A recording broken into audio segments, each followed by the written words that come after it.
Higit sa 2 dekada na ako sa industriya ng investments. Mula stocks, mutual funds, insurance at real estate, naikot ko na yung lahat. At iisa lang ang napansin ko, kulang sa kaalaman ng mga Pilipino.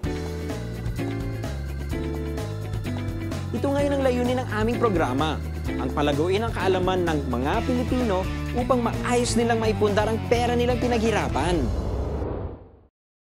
Good morning mga kapuso and welcome muli sa Pesos and Cents, kung saan ating pag-uusapan ang iba't ibang topics tungkol sa ating buhay pinansyal.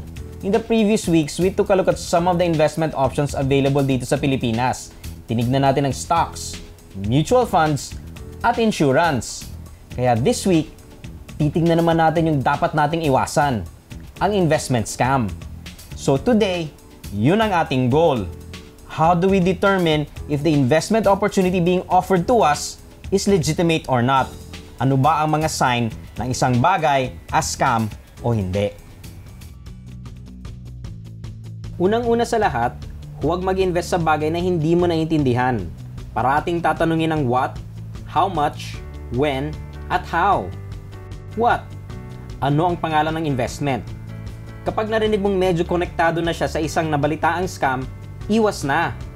Keep in mind the internet is your friend. Mag-research tayo dito.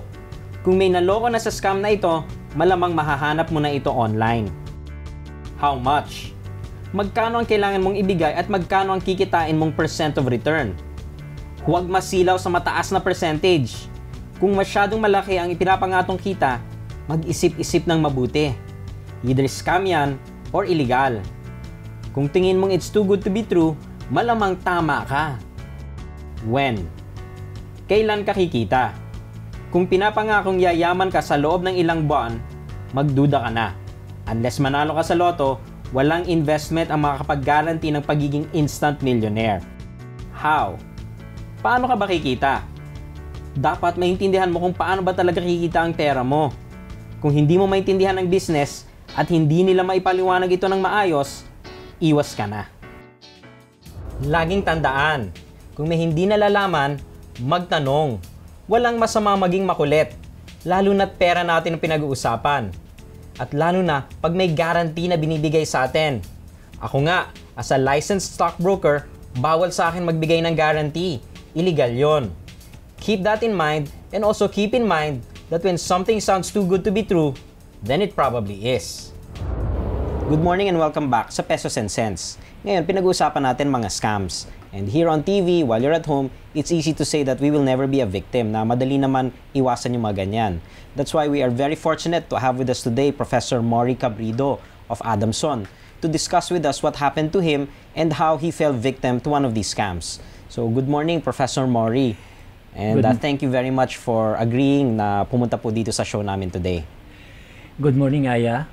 Kinagagalak ko na maging guest ninyo at makatulong sa mga kababayan natin na sana hindi maulit ang nangyari sa akin. Ngayon, bago kami magpatuloy, just in case nagtataka kayo, hindi po namin pwede banggitin yung pangalan mismo ng kumpanya dahil meron pa pong kasong nililitis ngayon.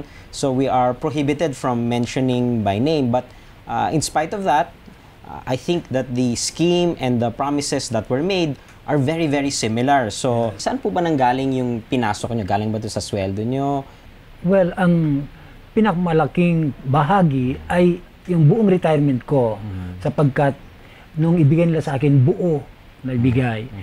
Yung aking pension plan na fully paid ay kinuha ko ang cash value niya. At ipinasok din. Nilipat nyo din dito? Yes. At saka yung total ng contribution ko sa pag-ibig nung ako'y mag-retire ay nakuha yun at ipinasok ko rin. Plus yung counting savings ko. So basically, would it be fair to say na halos kumbaga lahat na talaga ng pera nyo pinasok nyo na talaga dyan? Totoo yan, totoo yan. Were you actively looking for a place to put your upcoming retirement money?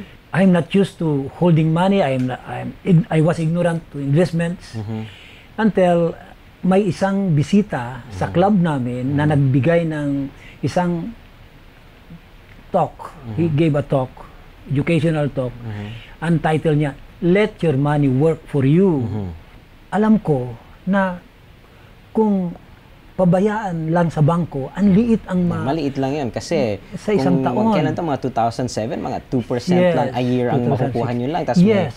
may withholding tax pa tayo doon. Correct. So maliit na maliit talaga. Liit lang. Yung inoffer niya is 4% a month. 4% a month. A month. So nakakainganyo. Ang ginawa ko, pinuntahan ko yung opisina ng company nila at tiningnan ko.